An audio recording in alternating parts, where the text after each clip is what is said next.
Welcome to the daily સત્સંગ channel. આ ચેનલથી વચનામૃત સિરીઝને સાંભળી શકીશું. આ શ્રેણીમાં વચનામૃતને સારી રીતે સમજવા માટે ઉદાહરણો તેમજ વાર્તાઓનો સાથ લઈશું. આ શ્રેણીમાં સમગ્ર વચનામૃતને આવરી લઈશું, તો કૃપા કરી ચેનલને સબસ્ક્રાઈબ કરો અને નવા વિડીયોની સૂચના મેળવવા માટે બેલ આઇકોન પર ક્લિક જરૂરથી કરજો. વચનામૃત ચોથું, નારદજીના જેવી ઈર્ષ્યા કરવાનું. શ્રીજી મહારાજ વિષ્ટા બોલે છે, ઘણા લોકો ટટ્ટી બોલે છે અને ઘણા નાના છોકરાઓ એને પૂપુ કે પાટી કે. તો આ વચનામૃતના છે ને, એ એવી ભાષા છે કે જે મંદિરમાં રહેતા હોય, મંદિરની અંદર ચાલે. પણ આપણે બધા ક્યાં આગળ રહીએ છીએ? સમાજમાં રહીએ છીએ, સમાજની વચ્ચે રહીએ છીએ. હવે આપણે વિચાર કરીએ કે ભગવાને તો આપણને કહ્યું કે અખંડ વૃત્તિ રાખો, પણ ઇઝ ઇટ પોસિબલ? અખંડ વૃત્તિ હું રાખવા જઈશ તો આ સમાજની અંદર હું રહી કેવી રીતના શકીશ? એક એક્ઝામ્પલ આપું. તમે નવી નક્કોર ગાડી બાય કરી અને પછી બહારે શોપિંગ સેન્ટરમાં લઈ ગયા, ગાડી પાર્ક કરી, અને તમે જ્યારે બહારે આવો છો ને, પાર્કિંગ કરીને શોપિંગ કરો છો, શોપિંગ કરીને પાછા આવ્યા ને જોયું તો કોકે ટ્રોલીથી તમારી ગાડીને અથાડી દીધી. હવે એ વખતે આપણને એવો વિચાર આવે છે કે આની અંદર ભગવાન રહેલા છે, તું એને પગે લાગું? કે મન થાય કે એના પગ કાપી નાખું કે હાથ કાપી નાખું, કારણ કે મારી નવી નક્કોર ગાડીને ડેમેજ કરી છે. એટલે અહીંયા આગળ કહેવાનો મતલબ એવો છે કે વચનામૃતની જે ભાષા છે ને, તો એવું આપણને લાગે કે મંદિરમાં જ ચાલે છે, પણ આપણે મંદિરની જ ભાષાને આપણે ડે ટુ ડે આપણી લાઈફમાં કેવી રીતના ઉપયોગ કરી શકાય. તો એ મારો પ્રયત્ન છે કે એની અંદરથી આપણે થોડુંક શીખીશું કે મારા જીવનની અંદર હું કઈ રીતના બેટર બની શકું, કેવી રીતના ઉપયોગ કરી શકું કે જે લાઈફ હું જીવું છું એનાથી વધારે સારી રીતે હું જીવી શકું. તો એટલા માટે આજનું જે વચનામૃત છે ને, એ બહુ સરસ છે. એ આપણને દિવસ દરમિયાન આપણા જીવનમાં કાયમના માટે આપણને આવું તો મનમાં વિચાર રહ્યા જ કરે છે. અને એ વિચાર કયો છે? ઈર્ષ્યાનો વિચાર છે, રાઈટ? જેલસી આપણને બહુ જ થયા કરતી હોય છે. તો આજે એના ઉપર થોડીક હું વાત કરવાની છું. તો આપણે શરૂઆત કરીએ વચનામૃત વાંચવાની, અને પછી આપણે અંદર સમજીશું. સંવંત 1876 માગસર સુધી સપ્તમીને દિવસ શ્રીજી મહારાજ શ્રી ગરડા મધ્યે દાદા ખાચરના દરબારમાં વિરાજમાન હતા ને સર્વ શ્વેત વસ્ત્ર ધારણ કર્યા હતા ને પોતાના મુખારવિંદની આગળ સાધુ તથા દેશના હરિભક્તની સભા ભરાઈને બેઠી હતી. પછી શ્રીજી મહારાજ બોલ્યા છે, ભગવાનના ભક્તને પરસ્પર ઈર્ષ્યા ન કરવી. ત્યારે આનંદાનંદ સ્વામી બોલ્યા છે, હે મહારાજ, ઈર્ષ્યા તો રહે છે. ત્યારે શ્રીજી મહારાજ બોલ્યા છે, ઈર્ષ્યા કરવી તો નારદજી જેવી કરવી. એમાં કેવું, આમ આપણે ઈર્ષ્યાનો જ્યારે આપણે વિચાર કરીએ ને, તો મને એક બહુ સરસ આમ વાત યાદ આવી, મારા જીવનની જ છે વાત, કે જ્યારે અમે પહેલાં જોર્જિયામાં રહેતા હતા, તો ત્યારે મારા જે બાળકો હતા, તો એ જે સ્કૂલમાં જતા હતા, તો એ સ્કૂલમાં એવી કમ્યુનિટી હતી કે જે બહુ આપણા ઇન્ડિયન છોકરાઓને કમ્પીટ ના કરવું પડે. એટલે એમ કે ઇઝીલી એ લોકો પાસ થઈ શકે. એટલે મને તો બહુ આમ પ્રાઉડ થાય કે મારો છોકરો ફર્સ્ટ 5 જે હોય એની અંદર જ મારો છોકરો પાસ થાય છે. ઓનર્સ ક્લાસમાં એ પોતે પાસ થતો હોય, એટલે મને આમ પ્રાઉડ બહુ થયા કરતો હતો. અને એવું ને એવું રહે, એટલે પછી મારે કંઈ બહુ મહેનત કરવી નથી પડતી. પણ પછી હવે અમે એવી કમ્યુનિટીમાં શિફ્ટ થયા છીએ કે જ્યાં આગળ આપણા કરીને જે સાઉથ ઇન્ડિયન ભાઈ બહેનો રહેતા હોય છે, એવી કમ્યુનિટીમાં ઘણું બહુ સરસ પોઝિટિવ છે એ લોકોનો વિચાર. જે આપણે આમ જોઈએ ને, તો આમ આપણી દાદ લઈ લે એવું છે કે એ લોકોના જે બ્રેઇન પાવર, એટલું એ લોકો નાનપણથી મહેનત કરતા હોય છે. ઇંગ્લિશમાં તો કે નંબર 1, સાયન્સમાં નંબર 1, મેથ્સમાં નંબર 1. ઘણી વખત આપણે ન્યૂઝમાં પણ સાંભળ્યું છે કે 4 વર્ષનો છોકરો કોડિંગ કરે છે. આ કંઈ જન્મ્યો ત્યારે કોડિંગ લઈને નહોતો આવ્યો, પણ એની પાછળ એના મા બાપે કેટલી મહેનત કરી છે.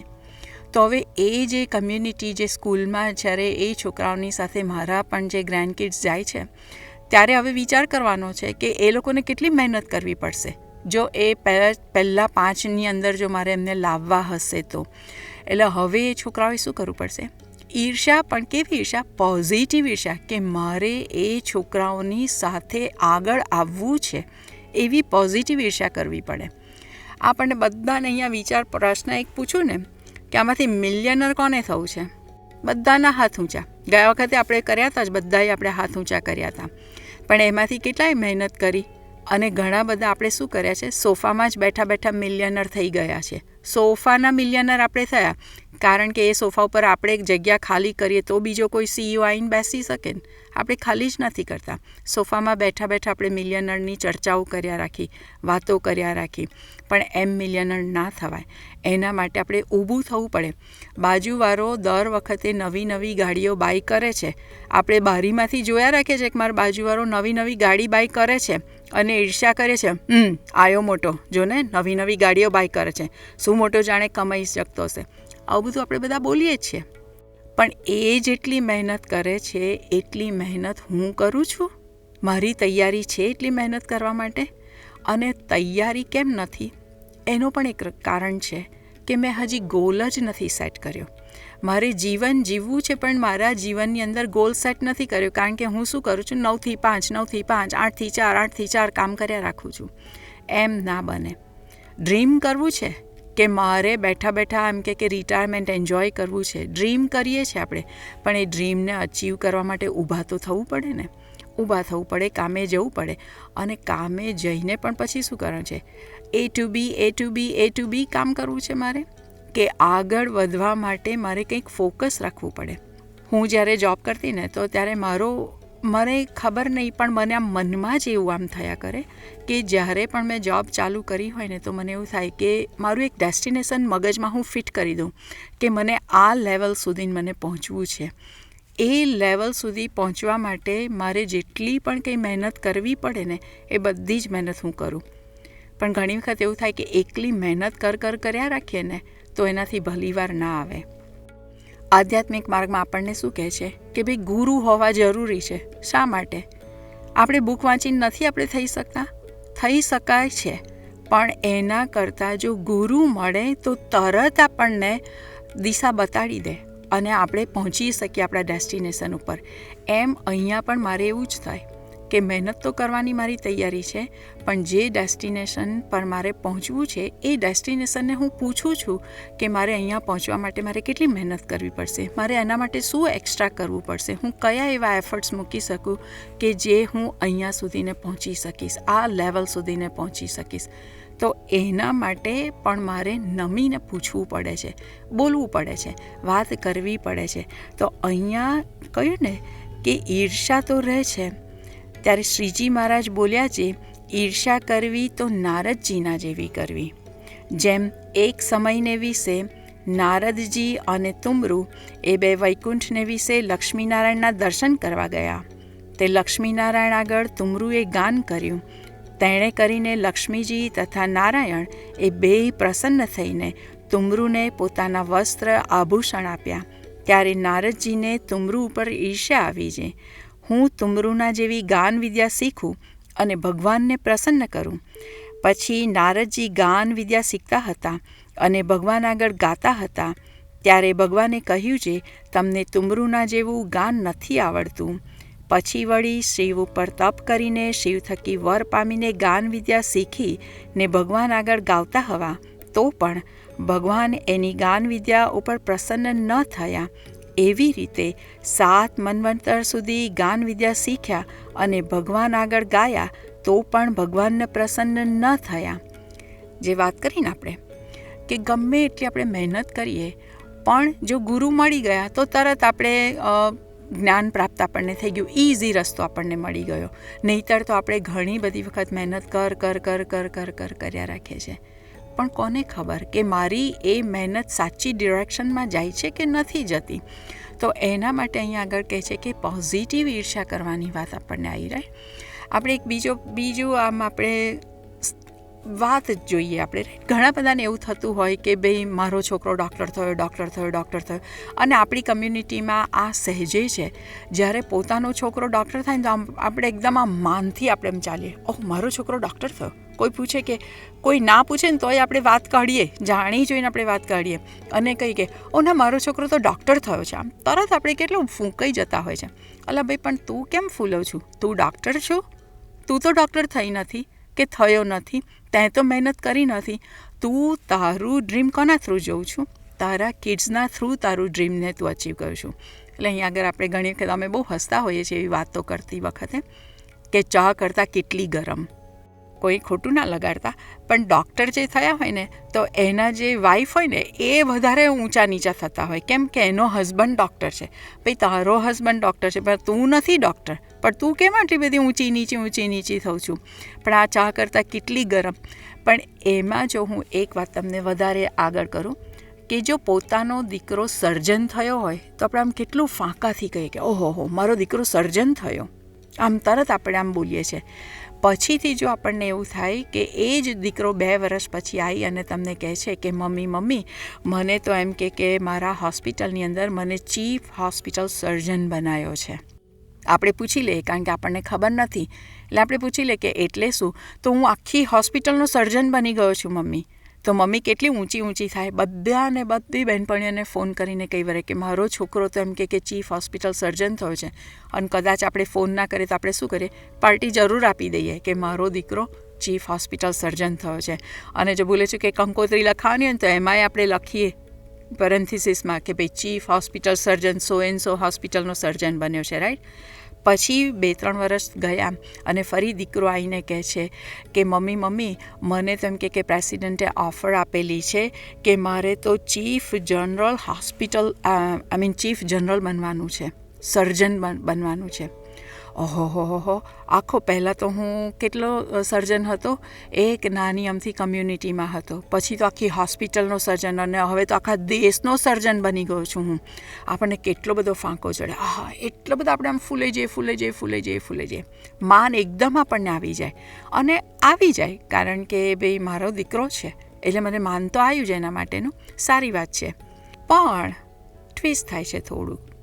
એ જ્યારે પોતાની જોબ કરતો હોય છે જનરલ તરીકે અને એમાં એનાથી થોડીક ભૂલ થઈ ગઈ.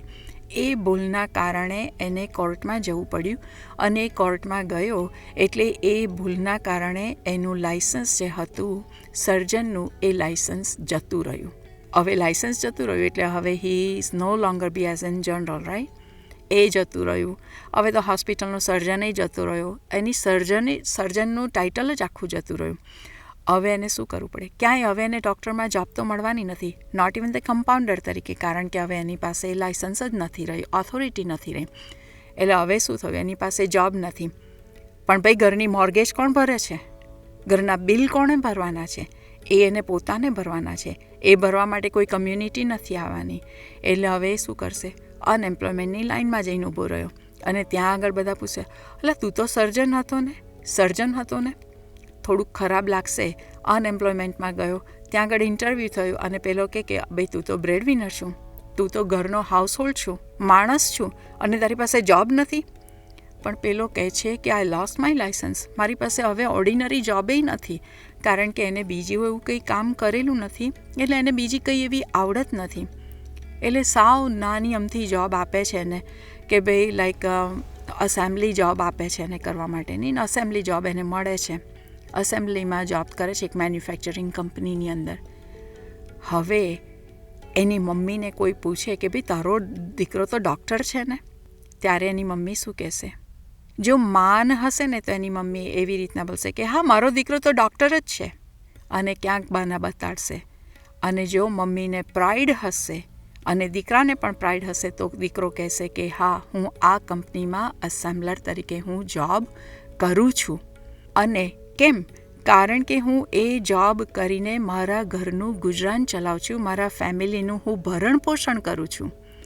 Job is a job. Job is important. You have to be pride of your self, right. આપણે આગળ જવું છે, પણ આગળ આપણે કોઈના પગ કાપીને કે એવી રીતના આપણે આગળ નથી જવું. મહેનત કરવી છે અને મહેનત કરતાં આપણે શરમ આવે તો શરમને પણ બાજુ ઉપર મૂકીને મહેનત કરીને મારે આગળ વધવું છે. આને સર્જન હતો, યસ એણે મહેનત કરી, ડેફિનેટલી એણે મહેનત કરી, પણ હવે એની લાઈફમાં કંઈક ટ્વિસ્ટ આવી ગયો છે તો હવે એ પાછો ઊભો થાય છે. કરતા જાળ કરોડિયો, રાઈટ. એ પાછો પડ્યો છે અને એ પાછો ઊભો જ્યારે થાય છે ત્યારે ઊભો થવામાં એને કોઈ પણ જાતનું માન નથી નડતું અને એ માન વગર, માનને સાઈડમાં મૂકીને ઊભો થાય છે. તો અહીં આગળ પણ નારદજીએ કેટલી બધી મહેનત કરી, 7 મન્વંતર સુધી પોતે ગાન વિદ્યા શીખ્યા, પણ ભગવાન પ્રસન્ન થયા નહીં. પછી કહે છે કે તુમરુ પાસે ગાન વિદ્યા શીખ્યા અને શ્રી કૃષ્ણ ભગવાન આગળ દ્વારિકામાં ગાવતા હતા, ત્યારે શ્રી કૃષ્ણ ભગવાન પ્રસન્ન થયા અને પોતાના વસ્ત્ર અલંકાર નારદજીને આપ્યા. જેમ કે પેલો ચીફ સર્જન હતો પોતે, એ પડ્યો, પણ પડી અને પાછો શું કર્યું, એણે પાછી જોબ લીધી અને પાછો પોતે મહેનત કરવા માંડ્યો અને પાછો પોતે મહેનત કરતો કરતો આગળ આવ્યો.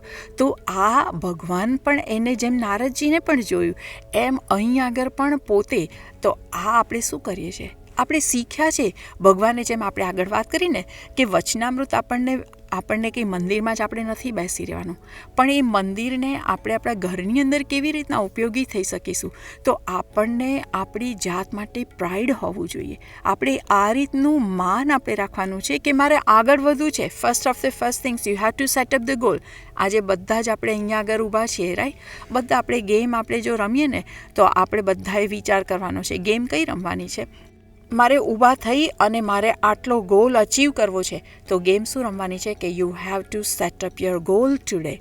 અને once you set up your goal, અને એ ગોલ સેટ કરી અને એને અચીવ કરવા માટેના સ્ટેપ્સ લખો. દેટ ઇઝ યોર ગેમ છે. અને એ સ્ટેપ્સ આપણે લખી અને વિચાર કરવાનો છે કે આ સ્ટેપ્સ પ્રમાણે હું ચાલું, અને આ ચાલતા ચાલતા મને કોઈ પણ જાતની મુશ્કેલી આવે તો પણ એ મુશ્કેલીને પણ હું ઓવરકમ કરી નાખું. કેવી રીતના ઓવરકમ? મુશ્કેલી તો આવવાની જ છે આપણને. આપણે સમાજમાં રહીએ છીએ, બધી વખત કંઈ આપણને સારામાં સારી લાઈફ નથી જ મળવાની. હર્ડલ્સ આવવાના છે. જેમ કે પેલું કહેતા ને કે કીચુડ થવાનું છે, કીચુડમાં મારે પાણી પી લેવાનું છે. પણ એની અંદર પણ આપણે ધ્યાન શું રાખવાનું છે કે મને ભગવાન મળેલા છે એટલે મારો હાથ ઝાલવા માટે એ બેઠેલા છે, પણ હાથ લાંબો તો મારે કરવો પડશે ને ભાઈ. એ હાથ તો લાંબો કરો. એ હાથ લાંબો કરવા માટેના આપણે સ્ટેપ્સ છે, અને એ સ્ટેપ્સમાં ઉપર આપણે ચાલવાનું છે. અને ચાલતા ચાલતા પણ આપણે ગભરાવાનું નથી. આપણે માનને મૂકી દેવાનું છે, આપણે ઈગો મૂકી દેવાનો છે.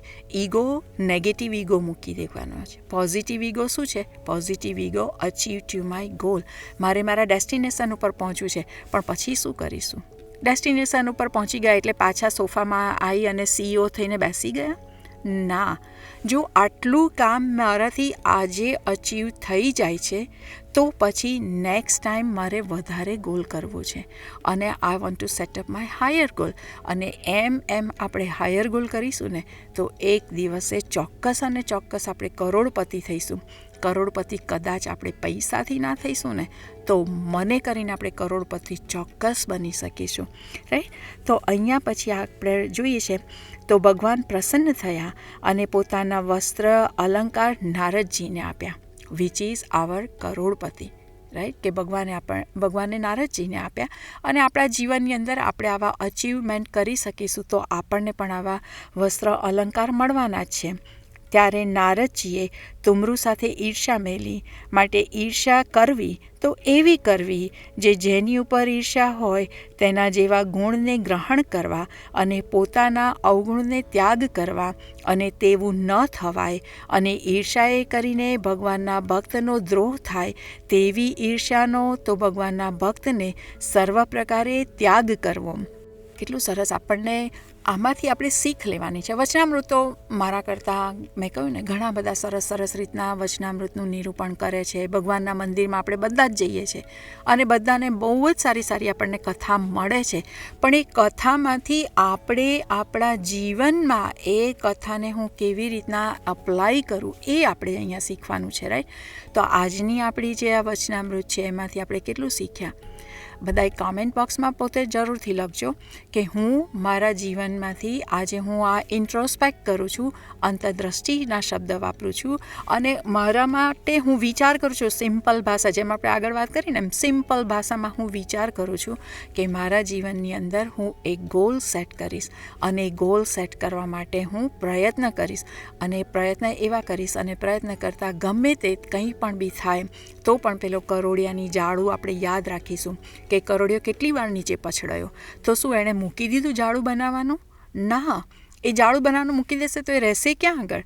એટલે એ પાછો ઊભો થાય છે. પાછો ઊભો થઈ અને ઝાડુ બનાવવાનો પ્રયત્ન કરે છે. તો હું પણ મારી લાઈફમાં ગમે તેમ થશે તો પણ હું આગળ વધવા માટેનો પ્રયત્ન કરીશ. અને પછી બહેનો તથા ભાઈઓ, આપણે જે આગળ વધીશું ને એ આગળ વધવાનું આપણને પોતાની જાતે જ એવું માન એક આપણને આવશે કે હું જો મહેનત કરીને આગળ વધી શકું છું. તો આની કોમેન્ટ આપણે જરૂરથી લખીશું. અને આ એટલા માટે જ આપણે લખવાનું એવું કોઈ બીજું કારણ નથી, પણ જો આપણે લખીશું ને તો લખેલું વંચાશે અને વાંચીશું ને તો મને એ ઉપર પ્રયત્ન કરવાનું મન પણ થશે. તો ઇતિ વચનામૃત ગટા પ્રથમ પ્રકરણનું 4થું થયું.